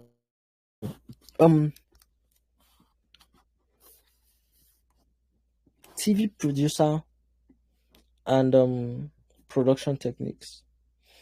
Now, TV production is a carefully balanced compromise between artistic aspirations and hard practicalities, involving organizations and display of performance through selected shots. Now, as a producer, I explain what a producer is. First of all, a producer is someone who oversees a production. And I mean, the production, we're talking about production that has to do with camera or audio, not production of goods and services. I mean, I don't know if it relates the same way in the world of goods and services, but in this case, we're talking about media production. So, which can be video or audio. Now, TV production is when, you carry camera, you go and shoot, things, and after shooting, you edit it carefully, right? You edit it carefully. You let's say you carry the camera and then you take a shot of somebody shooting the ball 5 times. But then at the end of the day, you use only one and you use the best one. Putting it together very, very well in an artistic way to showcase or to air is what a TV production is. Then now, I've told you who the producer is. Now, what is the role of the producer?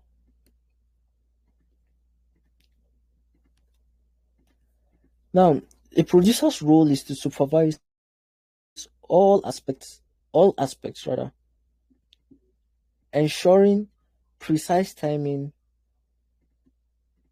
Sorry, I'm just trying to highlight this. Yeah, choosing the right story mix and working cooperatively with the director and crew and showing leadership to produce a high quality product. I missed this.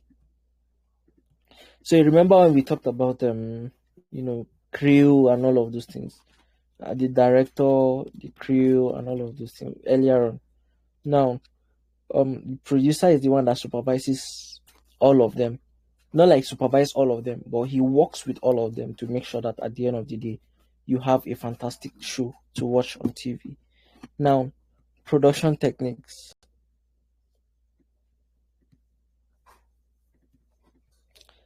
Now, production techniques are needed because television limits information and various shots. And various shots direct audience attention and encourage reactions. Now, because I am a filmmaker, because I do videography, I understand these things better. Like, I have a clear understanding. I don't know how else to explain it in a very, very simple way for you to understand. Now, let me just make an example. If they bring the camera and shoot close to your face, let's say they bring it, let me use example portraits. In fact, let's say, where is our Google so that we can see something? Types of shots, let's say in film.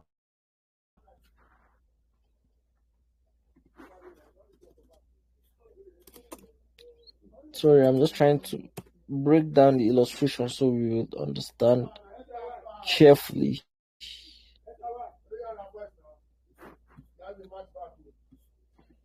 Okay, I think we have something here.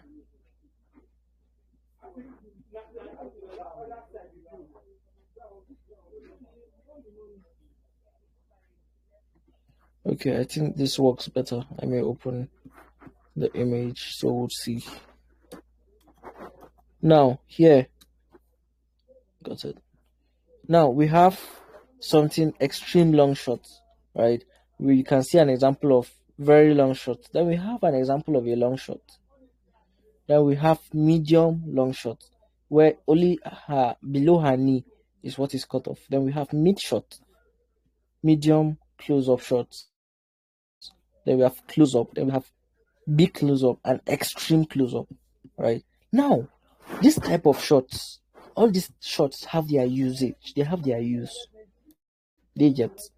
Now, when somebody is crying and you show the person in this kind of shot, for example, this very long shot. Now, in this shot, this is the subject is here. Now, it shows, it tells the audience that, oh, this person is alone and is crying. They get, given that, oh, it's a long space and there's nobody, and then it's just the person. Now, each of these shots have different meanings. I don't want to go into that because that's a whole different subject on its own. Now, the producer being able to, choose which shots we should use for where and what. That is what makes up a good production. They get the ability to choose, okay, this shot or long shot, or this shot will be very close up, or this one will be like this, or this one will be like that too. That's what makes a very good production.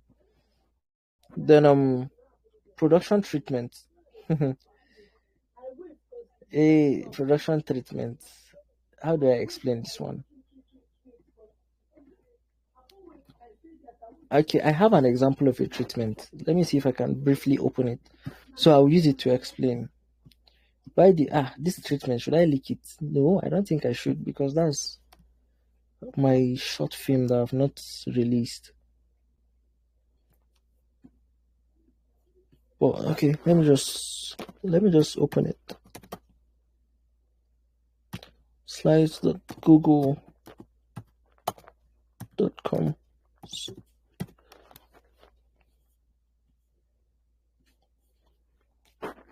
Okay, I think I have a treatment that I've used already. I'll just open that one. So I'll use it to explain. Good. Okay. Okay, let me use this for example. Now, this is a treatment. And what is a treatment? Let's say, for example, you have a story. Yeah. Now, this PDF or this thing it summarizes what I want to create. Let's say, as a producer, for example, I want to shoot something and I'm asked to create a treatment. Now, the treatment is, this is the title of the story, and this is the writer, this is the director, and this is what the film is about. It's a romance and drama.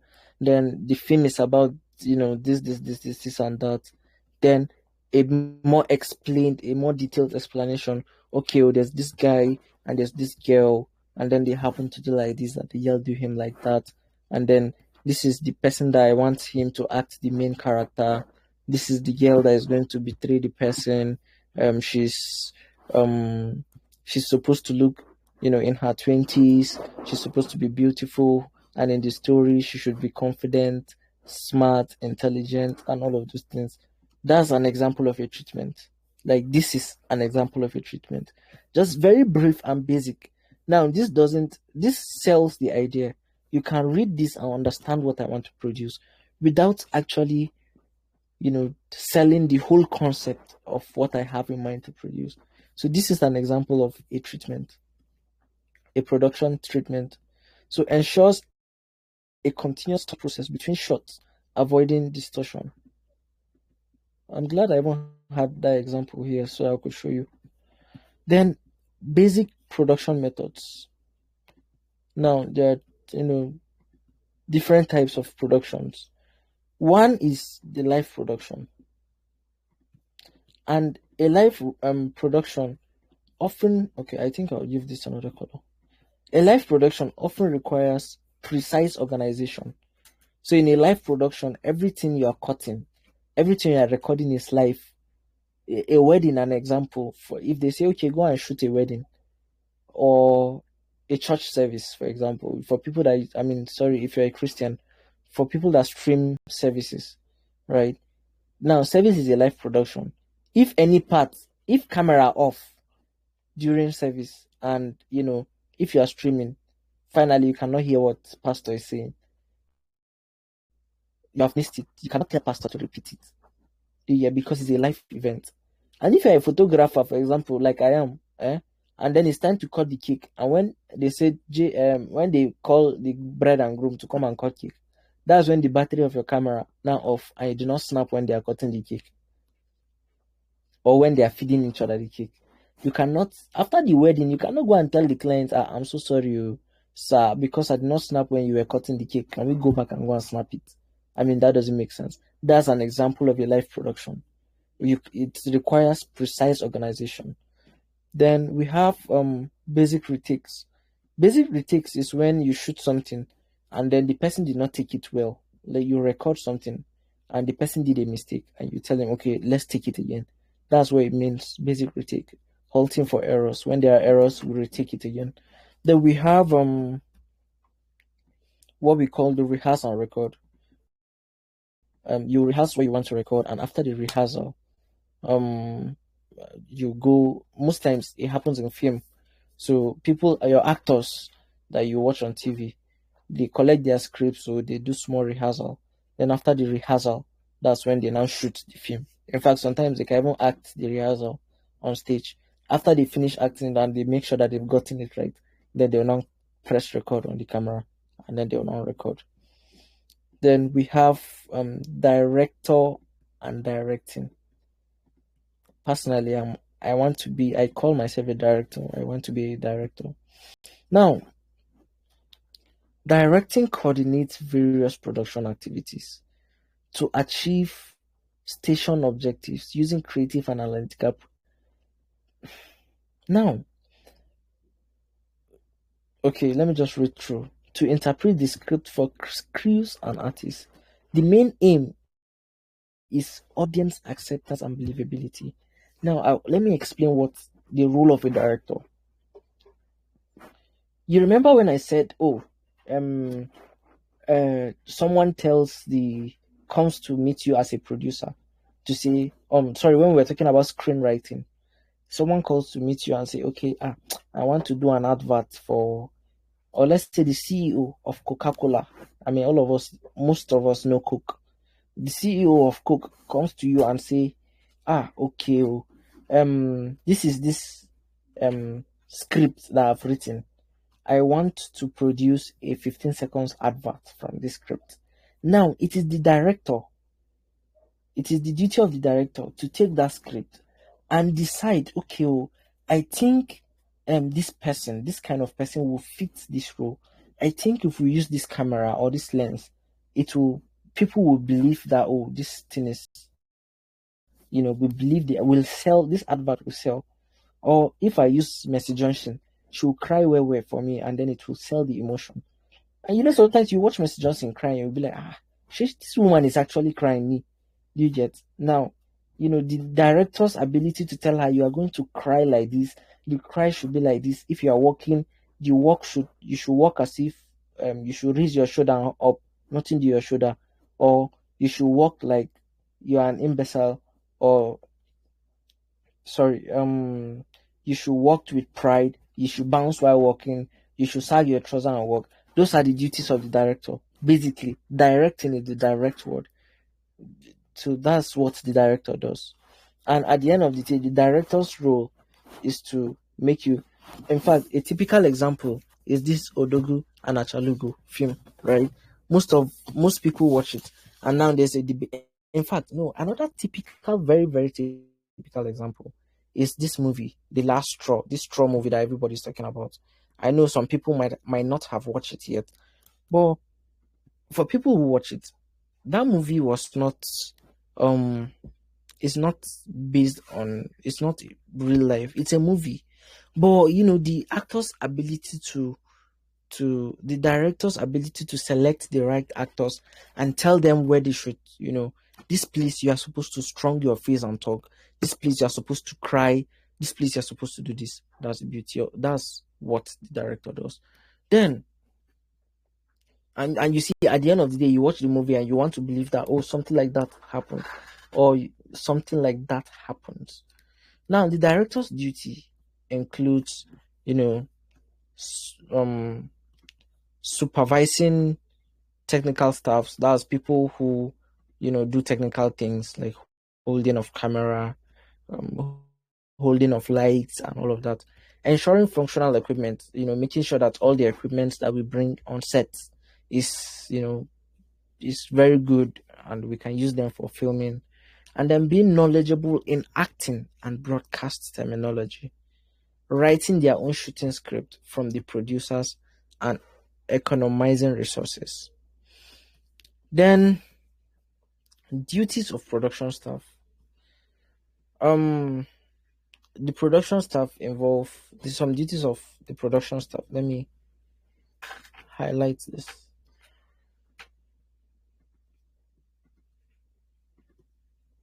Now, it involves recruiting and grooming artists through rehearsals and instructions. Then, the director handles rushes. Now, what are rushes? Rushes means, let's say you use your phone to snap pictures. All the pictures, okay, let's say for example, they call you and say, please, my friend is doing birthday. Can you please come and help snap me and my friend when we are going to shop? We want to go to ShopRite and go and snap. Can you please come and snap us? Now, when you go to ShopRite, all the pictures that you snapped in ShopRite, all of them are what we call rushes. So all the video files, if you recorded video, all the video files are what we call rushes, basically. So, and most of the time, it is the director that handles the rushes in a production. Then selecting the best for editing. It is the director that selects the best footage for editing, ensuring the final product aligns with the script and station's project objective. And then finally, we have module 4. I really hope my battery is just 14%. I hope that it will carry us through this module 4. Now, radio and television production techniques. I want us to finish this class today so that we will know that we are done with this course. Next time we are visiting it is to just do brief summary. Now, writing for television. Writing for television involves blending words and pictures. Basically, if you are writing for a television, we talked about screenplay and script, right? Now, the process of writing the script is what we call writing it specifically for television, not for radio. Is when you write, the words that people will say, when you write what the camera will capture. In fact, I think I have a script. So that I'll show you an example of what a script looks like. Briefly, so that we'll beat time. This is already 11 p.m.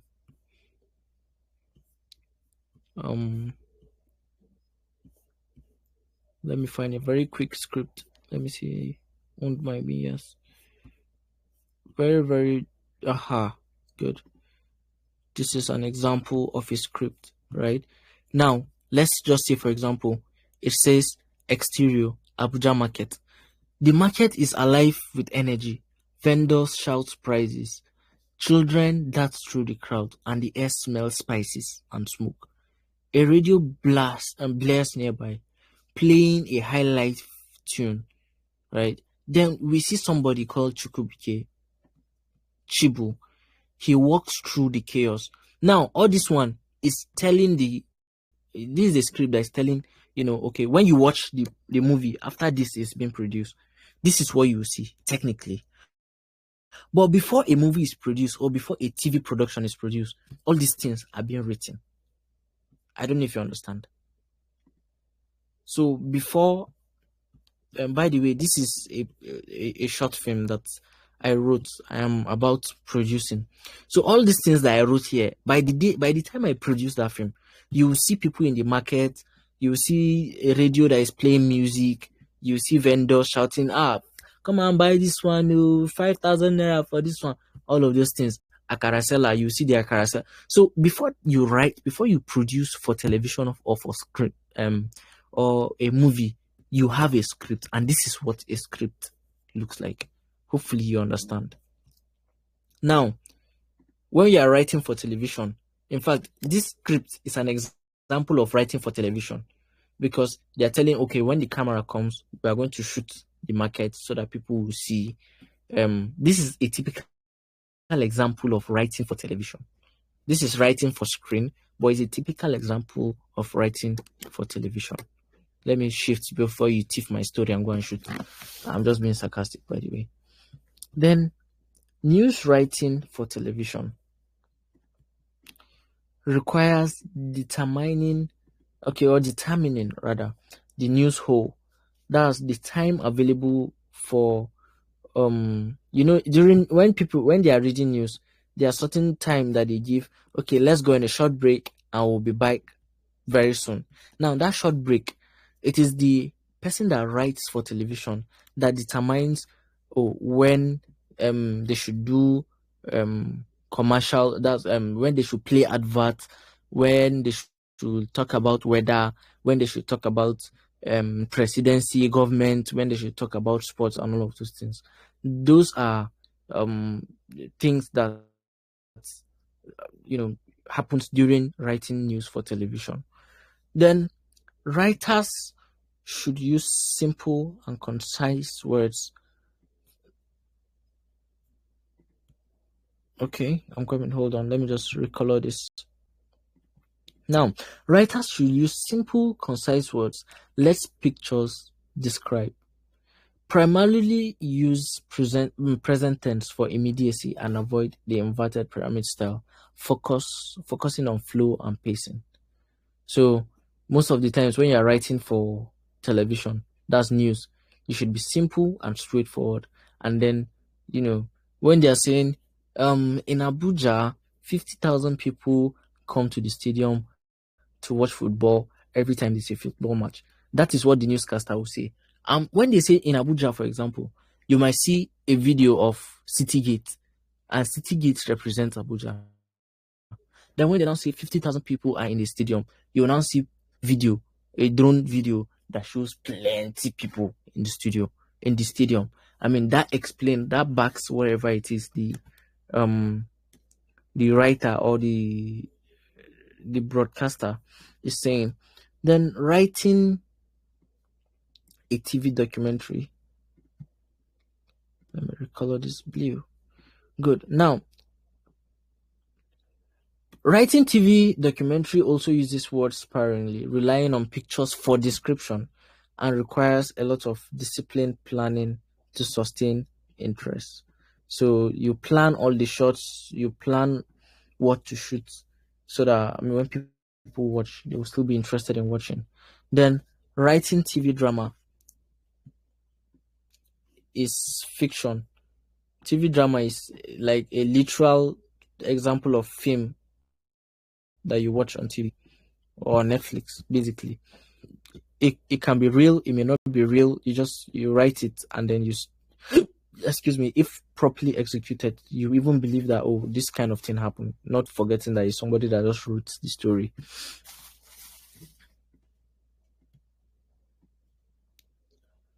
Basically, let me change this. Whoops. Aha. Then semi-scripted formats allows performers to improvise dialogue. Now, for example, in this short script, right here, I said Akarasela teasing. She says, Chibu, we know they buy Akara today. That's what the Akarasela says, right? But let's say, for example, I wrote here and I'll say Akarasela asks Chibu if he's not buying Akara today. For example, if that is what I wrote here. Now, whosoever is playing the role of the Akara seller can decide to say, Chibu, what's happen? You know, buy Akara today. She can decide to say, oh, Chibu, now what for you? Today don't pass, you know, buy anything new. When a script is said to be semi-scripted, then the actors or the performers, are allowed to improvise with the dialogue. And what is a dialogue? Let me change this. What is a dialogue? A dialogue is basically all this English I'm writing here. I'm coming. All this one. Chibu, they buy Akara today. Chibu will not answer. Until they come. Until they come collect and later. Save two for me. This thing now is an example of a dialogue.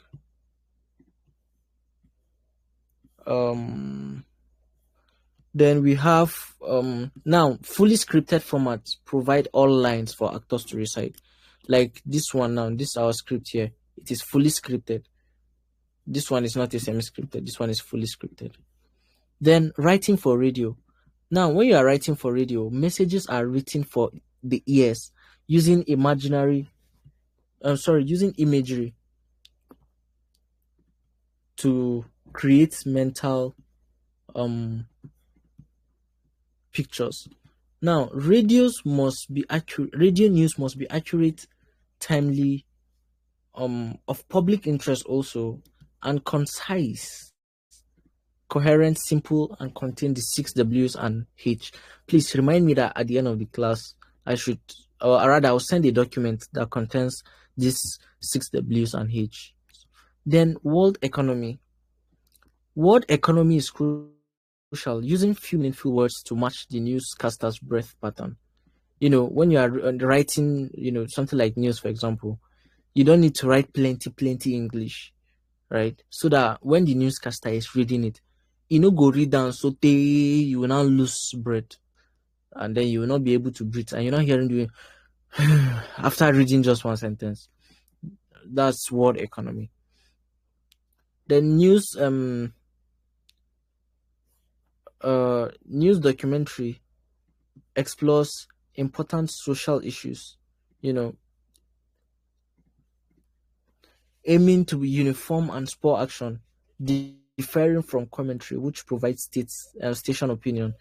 Anytime we shoot documentary, most of the times is let's say for example, we have a slum, right? In Or we have an area that every time it rains in Abuja, houses will collapse. Now you now do documentary saying, we have this area that every time rain falls, houses collapse. Over 5 years, like 5,000 houses have always collapsed. And why are you doing that documentary? So that people would know, and most likely it will reach the ears of the government, or whosoever you want to reach, and then action will be taken, and that will be taken care of.